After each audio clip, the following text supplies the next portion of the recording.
আসসালামু আলাইকুম রহমতুল্লাহ বরকাত।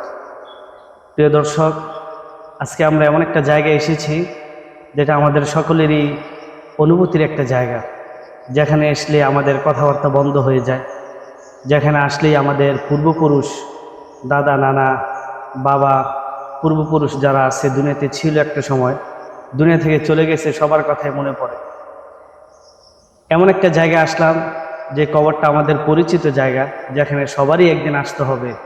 পরকালের প্রথম ঘাঁটি কবরস্থান, যেই কবরস্থানে আসলে সবার হৃদয়ে শীতল হয়ে যায়, চোখ দিয়ে অশ্রু ঝরে। এই কবর একটা অনুভূতির জায়গা, যেই কবর মানুষকে পরকালের কথা স্মরণ করায় দেয়, যে কবর মানুষকে পরকালের কথা স্মরণ করায় দেয়, পূর্বপুরুষদের কথা স্মরণ করায় দেয়, দুনিয়া বিমুখী করে দেয়, মৃত্যুর কথা স্মরণ করায় দেয়, আল্লাহ তাআলার কথা স্মরণ করায় দেয়। মানুষ কবরে আসলে তার গুনাহ থেকে বাঁচতে পারে, ইবাদতের প্রতি আগ্রহী হয়। এই জন্য আমরা যারা আছি সবাই চেষ্টা করব, যখনই পারি, যখনই সুযোগ হয়, কবরস্থানে এসে কবর জিয়ারত করা। আল্লাহ রাসূল মাঝে মধ্যে মনে হলে শেষ রাতেও কবর জিয়ারত করতেন, মাঝে মধ্যে দিনের বেলাও কবর জিয়ারত করতেন।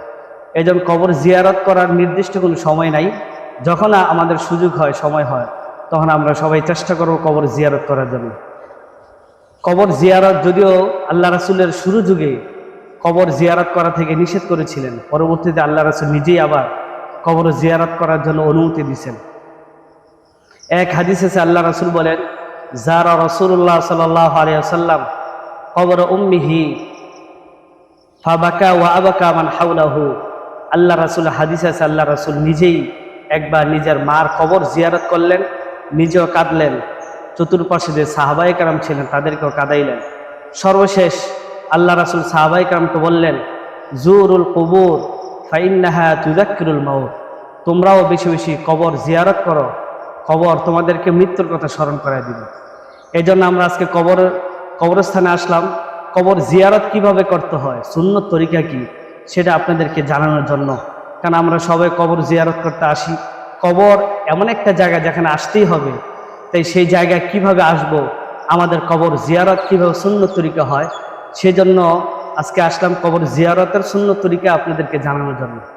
যখনই আমরা কোনো একটা কবরস্থানে আসব কবর জিয়ারত করার জন্য, কবরস্থানের পাশে এসেই আমরা প্রথমেই সকল কবরবাসী যারা আছে সবার জন্য আমরা সালাম প্রদান করব। আসসালামু আলাইকুম দারা কওমিন মুমিনিন ওয়া ইনশা আল্লাহু বিকুম লাহিকুন। আবার এইভাবে বলা যায়, আসসালামু আলাইকুম ইয়া আহলাল কুবুর। প্রথমে সালাম দেওয়ার পরে এরপরে যদি কবরস্থানে রাস্তা থাকে, তার রাস্তার ডান দিক দিয়ে আমরা হাঁটতে থাকবো, কবরস্থানের ভিতরে যাব। যাওয়ার পরে এরপর আমরা কবরস্থানে যে কোনো একটা কবরের পাশে বা সামনে দাঁড়াইব। নিজের আত্মীয় হোক অথবা অন্য কোনো কবরস্থান হোক, যাক যে কোনো কবরের সামনে গিয়ে আমরা দাঁড়াইব। দাঁড়ানোর পরে আমরা কবরবাসীদের উদ্দেশ্যে সূরাতুল ইখলাস পারলে 3 বার বিসমিল্লাহ সহকারে পড়ব, বিসমিল্লাহ সহকারে সূরাতুল ফাতিহা একবার পড়ব, সূরাতুত তাকাসুর বিসমিল্লাহ সহকারে একবার পড়ব, এবং দুরূদ শরীফ পড়ব এবং ইস্তেগফার পড়ব। পরে যখন আমাদের সামনে কবরটা থাকবে, এই কবর সামনে রেখেই আমরা পড়ব।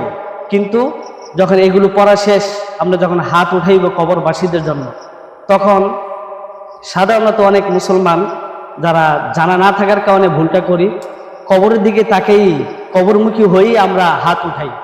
না, এটা কখনই করা উচিত না।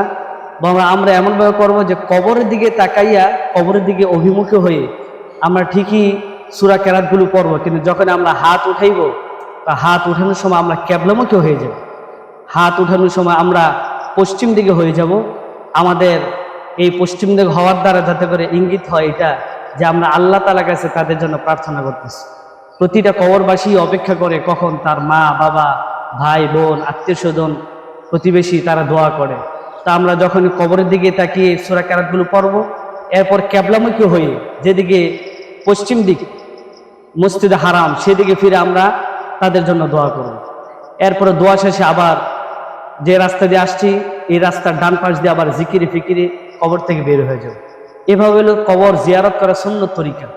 এছাড়া অনেক আমাদের বাংলাদেশে অনেক জায়গায় আছে, কবর জিয়ারত করতে গিয়ে কবরের কাছে যারা শুয়ে আছে তাদের কাছে চাই। এটা নিতান্তই একটা শিরিক। কবর গিয়ে সেজদা করি, এটাও একটা শিরিক। এই ধরনের কর্মকাণ্ড থেকে আমরা বিরত থাকার জন্য চেষ্টা করব। কবরে গিয়ে সুন্নত তরিকায় জিয়ারত করার জন্য চেষ্টা করব। আল্লাহ তাআলা আমাদের সবাইকে সুন্নত তরিকায় কবর জিয়ারত করা তৌফিক দান করুক। আল্লাহুম্মা আমিন।